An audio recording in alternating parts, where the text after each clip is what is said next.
tablet Labubu ni, kau tengok ni yang anak aku dah lukis tau. Aku baru perasan tu dia punya kreativiti. Kau tengok sini, ini semua yang dilukis sendirilah.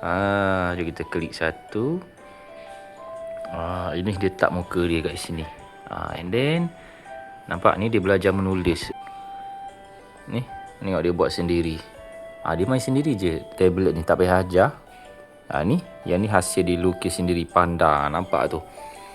Bengkok-bengkok pun tak apalah kan, dia tengah belajar kan. Ini dia buat kek. Tengok. Dia lukis je ni. Kalau aku pun tak jadi ni macam ni. Nampak ni lion.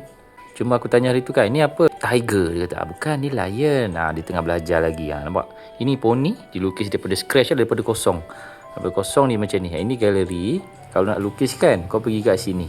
Dia ambil template kosong ni. Dia lukis satu-satu. Dia pilih pen dekat sini kan. Dia lukis satu-satu. Kena draw macam ni. Daripada scratch. So selain tu, banyak lagi tau fungsi yang ada selain daripada yang ini. Yang ni kau boleh tengok, dia ada semua kids punya application lah.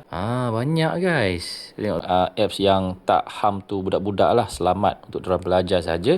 So kalau korang nak kan, Labubu punya tablet ni comel-comel. Ada pilihan color brown juga dekat beg kuning. Yang ni warna pink untuk anak perempuan. Korang boleh tekan je dekat beg kuning kat bawah tu. Tengok. Besar dapat. Nak boleh landscape boleh, portrait pun boleh juga. Tengok tu. Beg kuning guys.